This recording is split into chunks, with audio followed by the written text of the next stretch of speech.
Olá, amigos do Centro Espírita Chico Xavier. É uma alegria estar com vocês hoje, aqui neste momento, para mais um estudo. Eu sou Juliana Arcanjo, falo de Vitória no Espírito Santo e agradeço muito o convite para estar com vocês neste momento. Hoje vamos refletir sobre a cura real. É um texto que vocês podem pesquisar, uma história belíssima que está no livro Luz do Mundo, Psicografia de Divaldo, e é um texto de Amélia Rodrigues. E para falar sobre a cura real, vamos pensar, quando a gente pensa em cura, que palavra vem à mente? Saúde? Para obter uma cura, precisamos de saúde. Será que saúde é uma palavra que faz parte do nosso cotidiano? Quando nós desejamos um feliz aniversário, ou quando chega a época das festas, por exemplo, do Réveillon, essa é uma das palavras que aparece muito nas nossas felicitações. Desejo paz, desejo saúde. E quando nos sentimos felizes, não é? Ou quando desejamos a felicidade, este também é um item que passa pelos nossos desejos. Quando temos saúde, já temos uma grande e boa parte, né, do caminho, digamos assim, para obter felicidade. Mas vamos a Kardec. É possível ser feliz completamente nesta nossa existência terrena? Essa é uma pergunta que Kardec fez aos espíritos e está na 920, quando ele então diz: o homem pode gozar na terra de uma felicidade completa? Então, podemos gozar na terra de uma felicidade completa? Os espíritos vão nos dizer que não, pois a vida lhe foi dada como prova ou expiação. Mas depende dele abrandar os seus males e ser tão feliz quanto se pode ser na terra.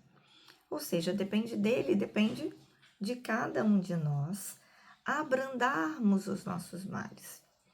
Percebam que, quando os espíritos nos dão essa resposta, eles estão nos colocando uma responsabilidade, não é? Porque somos todos nós responsáveis por tudo que fazemos.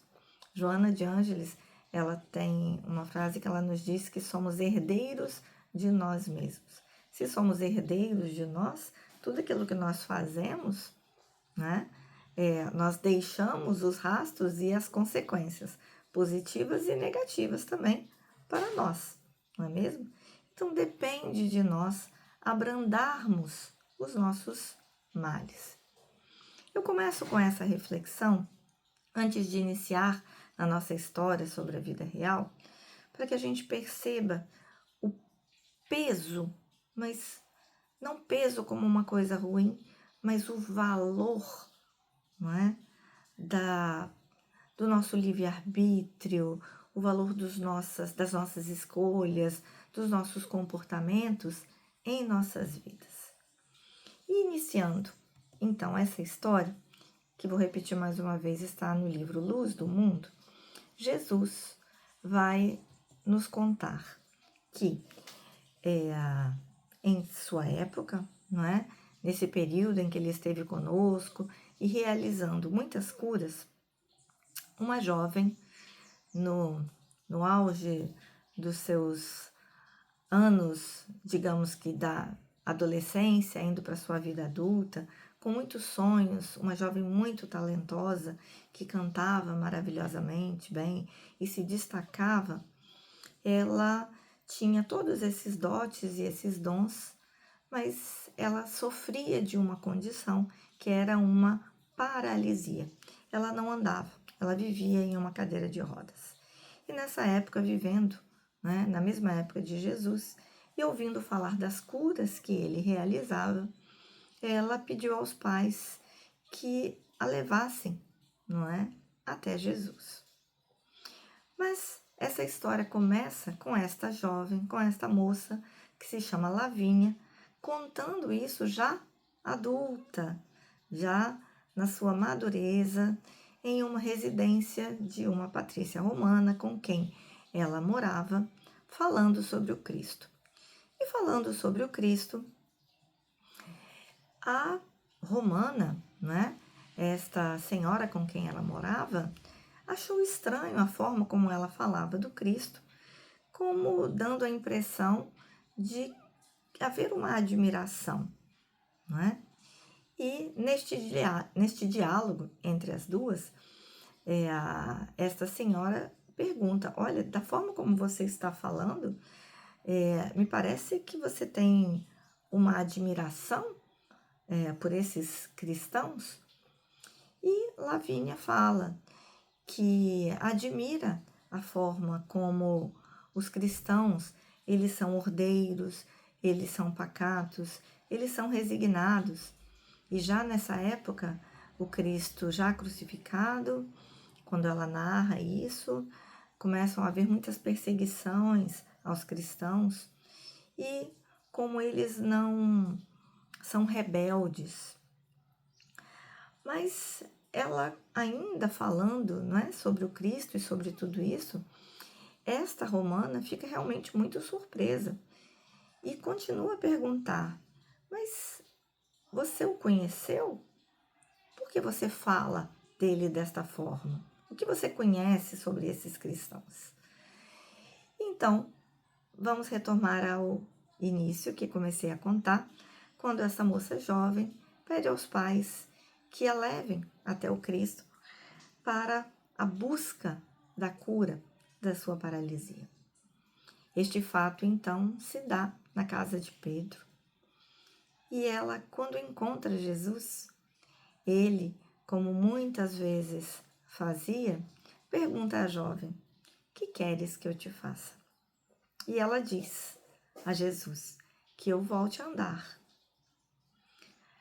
O texto narra que o Cristo a olhou profundamente e então lhe disse: olha, como supões, andar não é o mais importante.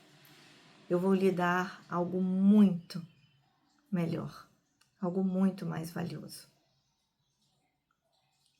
E eles se despedem, a moça retorna ao seu lar e com o passar do tempo, nada acontece, ou pelo menos nada acontece dentro daquela expectativa que ela tinha de voltar a andar. Ela continua com a sua paralisia. Ela narra que isso, por certo tempo, a deixou muito revoltada, né? Mas que também, com o passar do tempo, ela foi vendo, ela foi acompanhando algumas histórias de pessoas que haviam sido curadas, mas que a doença ou o problema retornou. E sendo convidada para assistir e participar de algumas reuniões dos cristãos, não é? Que depois da sua crucificação continuaram a refletir sobre o Evangelho, ela, conhecendo histórias e conhecendo algumas pessoas, ela passou a compreender melhor o que eram de fato os ensinamentos do Cristo. E quando ela viu, ela já estava ali sendo, digamos, seduzida, né? Se apaixonando pelos ensinamentos do Cristo. E ela diz que com o tempo ela passou a compreender de fato aquelas palavras do Cristo quando ele disse que lhe daria algo muito mais importante, que não seria a cura da sua paralisia, mas a cura da sua alma, porque ela percebe que, vendo, acompanhando o sofrimento de tantos outros, que era muito maior que o dela, podendo ajudar as pessoas, ela adquire a resignação, ela adquire a calma, a tolerância, um pouco mais de paciência para conviver com aquela sua dor que ela percebe ser muito pequena, em vista de tantas outras. E, voltando ao diálogo, não é, que ela tem com a romana, ela diz que quando percebeu, ela já o amava, ela amava o Cristo. E a romana lhe pergunta: mas mesmo ele não tendo curado você? Sim, porque a cura real não se tratava ali do corpo físico, mas de outras questões muito mais duradouras para a sua vida. Então, a partir dessa reflexão, gente, eu fui pesquisar no livro Caminho, Verdade e Vida. É uma lição que se intitula A Cada Um, onde Emmanuel vai nos trazer a seguinte reflexão. Ele diz que, de modo geral, quando nós estamos encarnados no mundo físico, nós enxergamos com muita facilidade os aleijados do corpo, aqueles que perdem, né, o equilíbrio corporal, aqueles que se arrastam pelos solos, aqueles que têm defeitos escabrosos, que nós reparamos em todas essas questões materiais e físicas, né?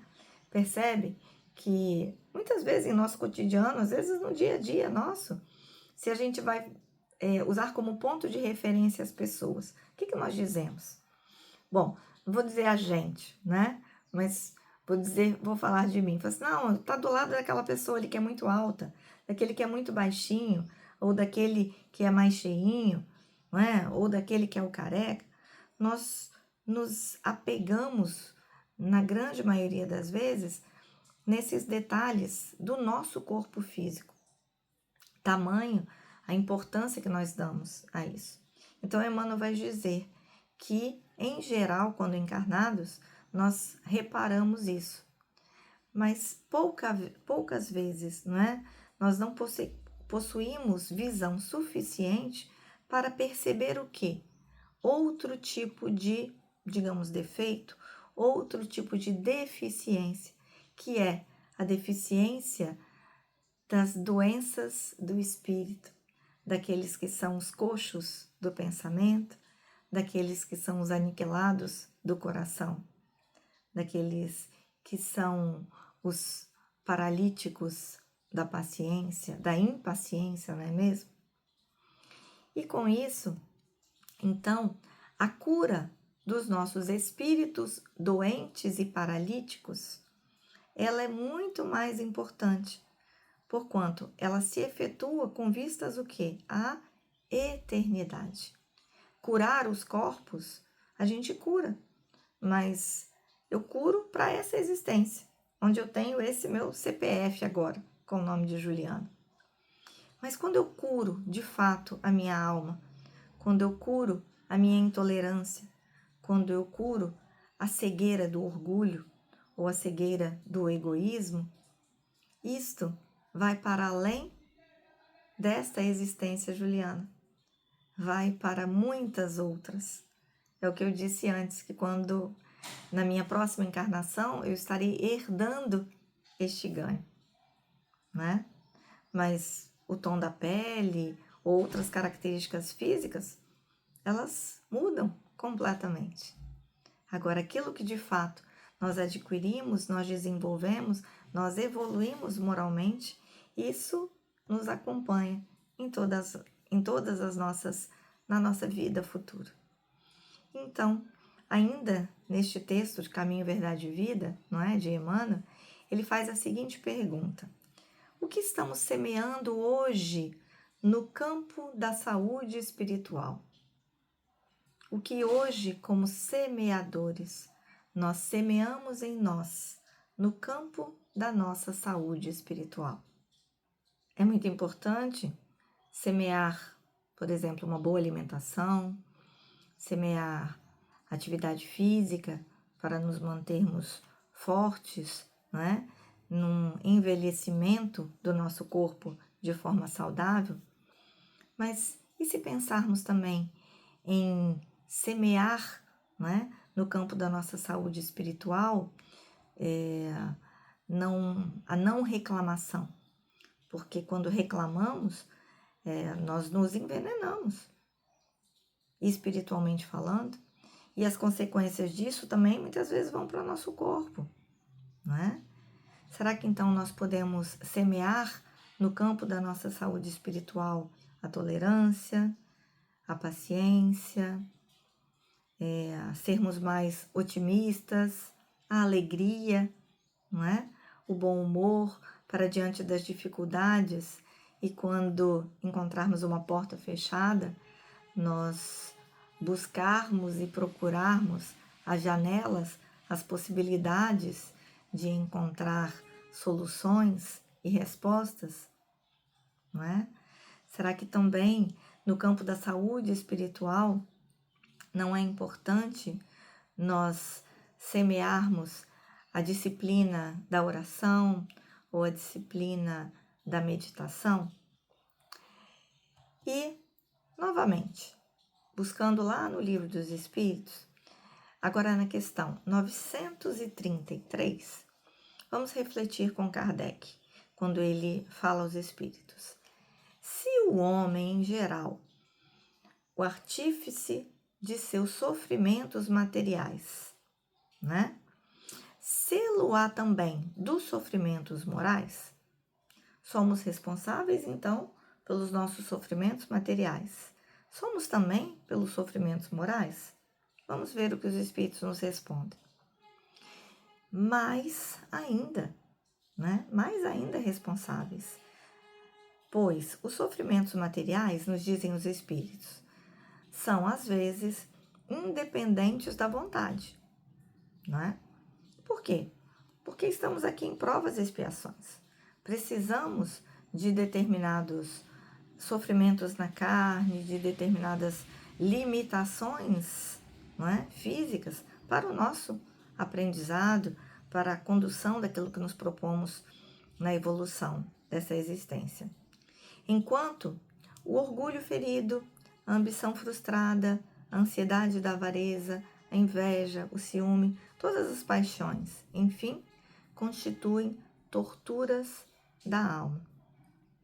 Então, sim, somos os responsáveis, seja pelos nossos sofrimentos materiais e muito também pelos sofrimentos morais, não é?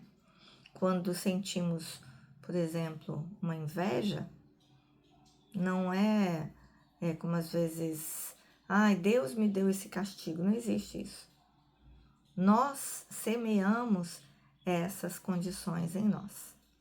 Agora, digamos que o lado bom, né, a boa notícia disso, é que se nós somos, né, os artífices disso, somos também da nossa cura.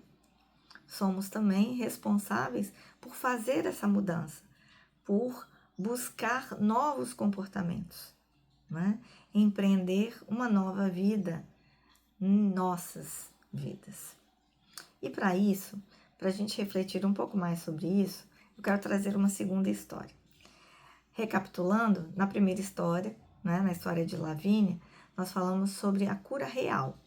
Essa segunda história vai nos trazer a cura verdadeira. Bem, também na época de Jesus, um homem que adquiriu a lepra, ele de uma cidade muito distante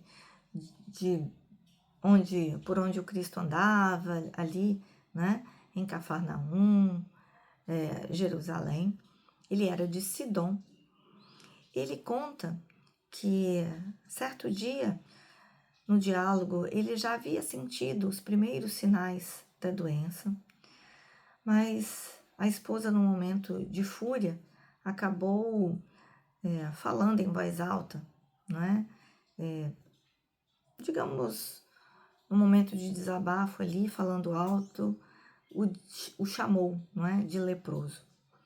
E falando isso, as pessoas ouvindo, ele disse que foi instantâneo, que os vizinhos, a todos, vieram e o expulsaram, então, da sua casa, o expulsaram da aldeia, porque nessa época a lepra, como algo muito contagioso, os leprosos eram obrigados a viver fora, né, das margens das cidades, viver realmente reclusos.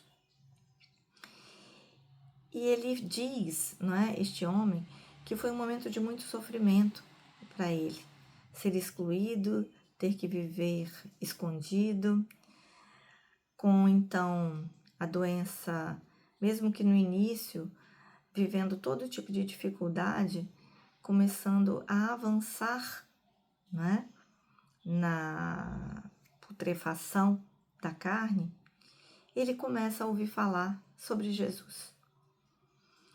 E mesmo sendo em terras longínquas, ele nutria dentro dele uma esperança de que se ele conseguisse chegar neste lugar que era longe, atrás do mestre, que ele poderia ser curado. Mas em alguns momentos ele vinham algumas dúvidas e ele se perguntava: mas será que este mestre, ele poderia me curar sendo, digamos, um estrangeiro, sendo alguém que não era judeu, vindo de outros lugares?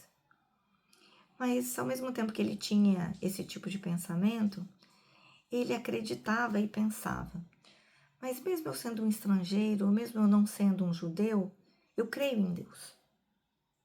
E foi com essa crença em Deus que ele então resolveu, mesmo já com um estágio avançado da doença e com muita dificuldade, resolveu fazer essa viagem em busca do Cristo.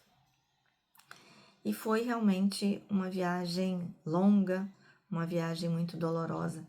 Quando essa história nos narra que em muitos momentos ele dizia sentir a sua carne, o seu corpo queimando em febre, sentindo que ele poderia desfalecer a qualquer momento. Mas conseguiu chegar com êxito, depois de dificuldades, depois da fome, depois do exílio, depois da jornada tendo que se esconder das pessoas. Ele chega a um lugar, a uma praia, aonde o mestre costumava pregar. E havia neste lugar um burburinho de pessoas que, acredito, já aguardava que o mestre aparecesse, até que em determinado momento, todo aquele ruído, aquele barulho daquelas pessoas, ele percebe que houve um silêncio das pessoas, da multidão, que ele passa a ouvir os sons da natureza, o som dos pássaros, e vê às margens o Mestre Jesus, que começa a falar a todos sobre a lei de amor, sobre a importância de amar o próximo, sobre a importância da verdadeira vida, da existência, daquilo que é permanente, que é o amor a todos.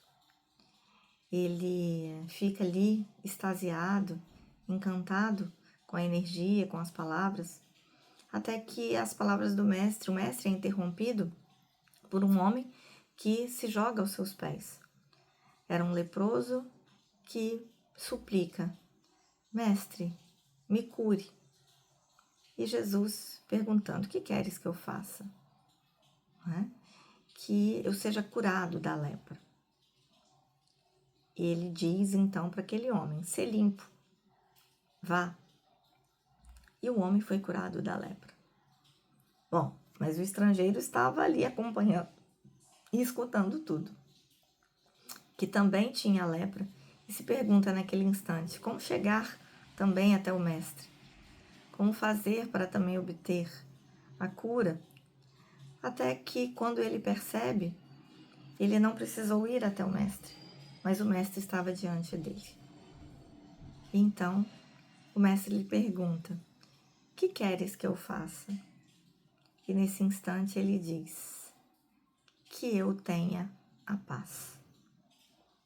Vamos relembrar, gente, quando nós falamos da história de Lavínia, que tinha a paralisia, quando o mestre lhe faz essa pergunta, ela diz que eu volte a andar. Nesta mesma situação do primeiro leproso que foi curado, ele pede que seja curado da lepra. E este homem, que veio de longe, também leproso, diante do mestre, não é? O que ele pede? Que eu tenha a paz. Então falamos da cura real e agora estamos falando, o título da história é A Verdadeira Cura, que que também é uma história de Amélia Rodrigues. Percebam a diferença? Né? Ele já não estava naquele instante preocupado com o corpo, com aquela doença. Mas ao sentir, ao estar na presença do Mestre, ele queria algo muito mais duradouro, algo muito mais intenso, que era a paz. Então, o Mestre diz a ele, né, que ele teria muito, muito mais, e que ele o conhecia de há muito tempo. Naquele instante, diz a história, que ele sente como se um suor banhasse todo o seu corpo, encharcado, e de repente ele volta, né, a sentir os seus membros, a sentir efetivamente todo o seu corpo, e ele se percebe curado em suas carnes, curado o seu corpo. Mas a verdadeira cura já havia também acontecido quando ele mesmo, né, digamos que abre mão do foco principal da vida existência, da vida material, para desejar a paz. E o Cristo então lhe diz: vá, né, e continue amando a todos que estiverem no seu caminho. Conta a história que este homem, ao retornar para as suas terras, de onde ele veio, ele abre, né, como se fosse um albergue, uma estalagem, às margens da cidade, para acolher a todos os doentes, a todas as pessoas com dificuldades que passavam pelo caminho, e deste propósito faz a sua existência seguindo as recomendações do Cristo, não é? De amar verdadeiramente a todos. Bem, então, assim nós, com essas duas histórias, não é mesmo? Nós refletimos sobre o que de verdade, o que de fato nós temos buscado em nossa existência. Se estamos aqui encarnados como uma oportunidade para provas, para expiação, quando nós dedicamos todas as nossas forças e energias para a busca de questões que nós vamos deixar ao desencarnar, então toda a minha existência será para adquirir, não é, e juntar riquezas, ou para viver, não é, os gozos da carne, a felicidade em viagens, em aproveitar, em ter coisas. O que acontece quando finda essa minha existência? Tudo isso eu vou deixar. Mas o que de fato eu levo para a continuação do que é a minha verdadeira vida? Eu levo as experiências que eu adquiri, os conhecimentos que eu adquiri, os ensinamentos, mas principalmente a vivência, aquilo que eu vivi, a vivência do amor, a vivência da caridade, né? A vivência da tolerância, a vivência do perdão, a reconciliação com os meus inimigos, aqueles a quem, em geral, a família é a grande oportunidade que nós temos de reparação, não é? De fortalecimento dos nossos laços de amor e de amizade. O que estamos construindo em família? O que estamos construindo junto às pessoas que estão ao nosso lado? Estamos conseguindo construir laços de afeto? Estamos conseguindo reparar aquelas antipatias, aquelas dificuldades que temos com, geralmente, aquelas pessoas que estão mais próximos de nós? Com isto, estamos focados na verdadeira cura ou na cura real, aquela que a gente quer de imediato? Se tivéssemos a oportunidade de estar agora diante do Cristo, o que pediríamos a Ele? Algo que nos satisfizesse neste momento para resolver os nossos problemas deste instante? Ou pediríamos algo que funcionasse como uma ferramenta para lidarmos com as nossas dificuldades, para aprendermos a suportar, não é? As dificuldades que são importantes, que são oportunidades para a nossa vida, para a nossa evolução e o nosso desenvolvimento. Trago então para este momento uma reflexão do Evangelho segundo o Espiritismo. No Evangelho segundo o Espiritismo, no capítulo 5, Bem-aventurados os aflitos, pois que serão consolados. É um capítulo que todos os textos são muito bonitos e são muito importantes para essa reflexão que estamos propondo, não é? Hoje, sobre a cura real. Neste capítulo, falamos, por exemplo, sobre as causas atuais das aflições, né? Causas atuais, causas anteriores. Enfim, são muitas lições que podem enriquecer esse momento. Mas eu gostaria de trazer alguns apontamentos. Pincei de algumas, né? Que de certa forma tenho alguma preferência, mas para que a gente possa refletir sobre alguns passos importantes para esse nosso caminhar, para as nossas curas mais duradouras nessa nossa existência. Gostaria de destacar como primeiro ponto a importância da oração. A prece é um apoio para a alma. Então, diante das nossas dificuldades, seja ela de qual tipo seja, pode ser uma dificuldade em nosso corpo físico, uma dificuldade de saúde, mas pode ser uma dificuldade de relacionamento, uma dificuldade, às vezes, de termos que conviver com pessoas que o tempo todo desafiam nosso orgulho, né? Nos desafiam a sermos mais humildes. A oração é um apoio para a alma. Nos diz então o Evangelho que é o mais poderoso suporte moral na adversidade. O mais poderoso suporte moral na adversidade é a oração. Trago também como um segundo ponto de apoio, não é, para o nosso desenvolvimento, a nossa evolução, a fé. Quantas vezes, não é? O Cristo mesmo disse a muitos: a tua fé te salvou, a tua fé te curou. Então, é preciso tenha por base a fé viva na bondade de Deus. Quando nós verdadeiramente acreditamos na lei de justiça, amor e caridade, nós nos fortalecemos em nossa fé para suportar todo tipo de mazela, digamos assim, que passamos ou podemos vir a passar, não é mesmo?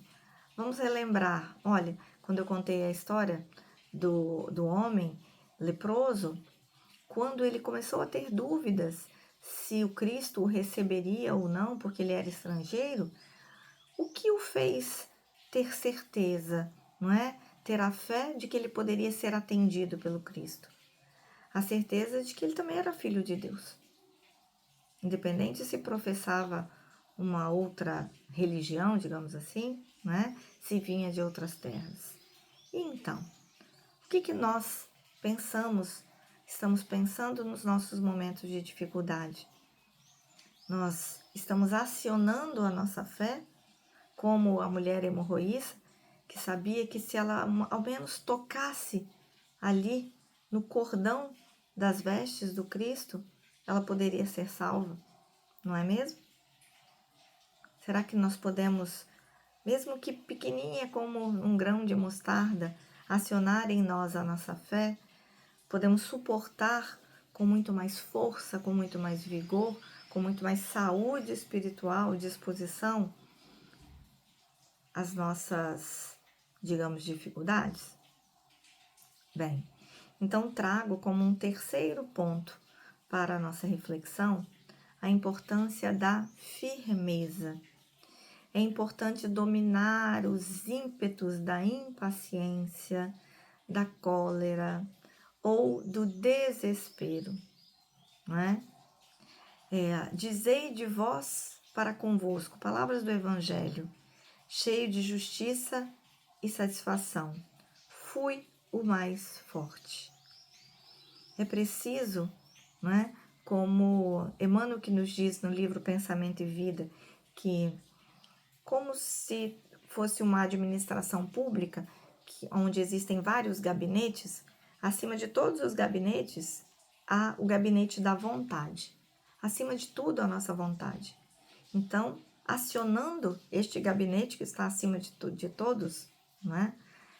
A vontade, é preciso desenvolver em nós a firmeza. É preciso que, com a nossa fé mais fortalecida, através da oração como apoio, digamos a nós mesmos: serei, sou, vou ser mais forte. Desenvolver a firmeza com a coragem para, como na história novamente, não é, do homem leproso, fazer longas viagens, fazer longas caminhadas. Como, se pensarmos, é a nossa existência. Estamos em uma viagem. A viagem tem início, a viagem tem fim. Não é assim quando nós, por exemplo, tiramos férias? Não podemos ficar de férias, não é? Todo o tempo. Não é? Temos um período, enquanto estamos ali naquele nosso momento de trabalho, né? Em geral 30 dias, alguns podem até tirar mais, tem pessoas que às vezes têm períodos de licença de 3 meses, 6 meses, mas existe um período onde tem um início, onde tem um fim. Assim também temos pessoas que vivem uma existência mais curta, né? Que desencarnam jovens, outras pessoas que vivem existências mais longas, que vivem aí até os 101, 103 anos, né? É a viagem de cada um. Mas a questão é que estamos viajando. E durante esta viagem, em nossa bagagem, nós precisamos da fé, do alimento da oração e da firmeza para acreditar. Como diz uma frase que eu acredito que todos conheçam do Chico: tudo passa, tudo passa. Então, no nosso quarto e último passo, que é um dos textos, é difícil dizer o mais belo, porque todos realmente são muito importantes. Dever de casa para a gente ir lá relembrar o capítulo 5º do Evangelho segundo o Espiritismo, motivos de resignação. É preciso a resignação, não é? Ele nos disse, não é, que não coloca fardos pesados em ombros fracos. Suportadas pacientemente na terra, essas dores vos poupam séculos de sofrimento na vida futura. Então é preciso resignação para acreditar que tudo aquilo que nós conseguirmos suportar neste instante serão duradouros, não é? Os nossos momentos de alegria, os nossos momentos de alívio, não é? Porque, digamos que vamos perder o reino da terra, digamos assim, mas estaremos ganhando o reino dos céus. O que seria perder o reino da terra? Perder isso que é passageiro, não é? Para uma outra, que aí já não é uma viagem que tem um período curto, mas a verdadeira vida, a vida espiritual, aquilo que de fato nós somos, não é? Espíritos imortais, filhos de Deus. E bem, para finalizarmos essa nossa conversa, essa nossa proposta de hoje, trago uma reflexão de um livro que é belíssimo também, que é muito bom de estudar e tem muitas reflexões importantes, que é de Joana de Ângeles, que se chama Momentos de Saúde. São vários textos e cada um deles nos auxiliam de verdade nos nossos momentos de saúde. E em um deles trago a seguinte frase, quando Joana nos diz que síntese de ímpar sabedoria, né? O amor é a chave para o enigma da enfermidade-saúde. Então, o amor é a chave. E olha que interessante, é a chave para a enfermidade, é a chave para a saúde. Enfermidade do corpo? Pode ser. Enfermidade da alma? Também pode ser. Lembra quando comentamos, né, no início, que muitas vezes nós reparamos mais os coxos da perna e não reparamos os coxos, digamos, da impaciência? É preciso o quê? Amor.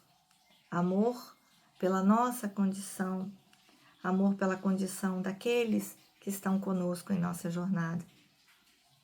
Sejam os que estão adoecidos, sejamos nós adoecidos, sejam por aqueles que também gozam de saúde, porque quantas vezes, quando estamos numa situação de doença, nós invejamos aqueles que estão numa condição de saúde e às vezes nos revoltamos.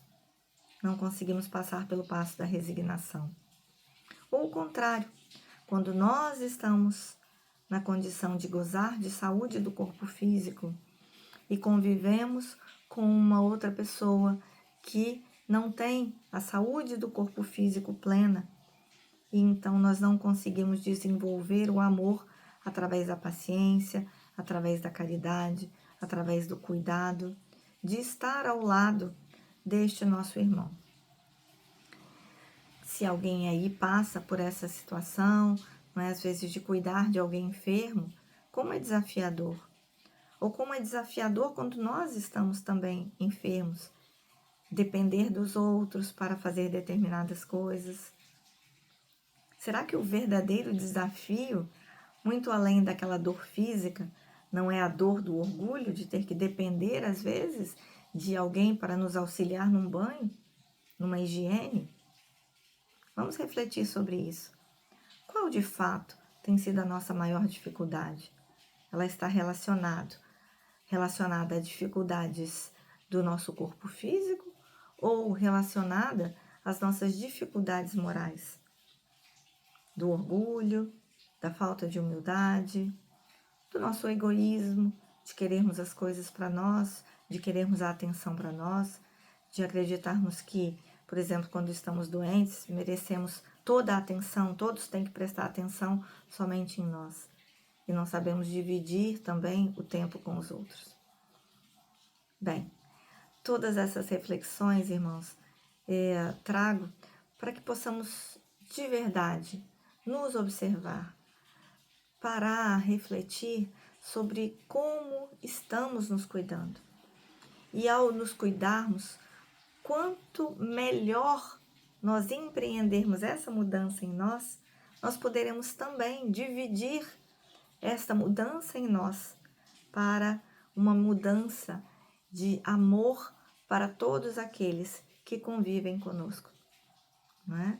Assim, nos transformando, conseguiremos também transformar e criar situações de uma vida muito mais feliz, não é? De uma vida com muito mais saúde, não apenas saúde do corpo, mas também a saúde da alma para todos. Bem, agradeço imensamente essa oportunidade, com o desejo de que este tenha sido um momento de profunda reflexão, de estudo, de alegria também, que é a que eu sinto, e gratidão por estar com vocês neste momento. Me despeço, aguardando e esperando uma próxima oportunidade de estarmos juntos. Um grande abraço.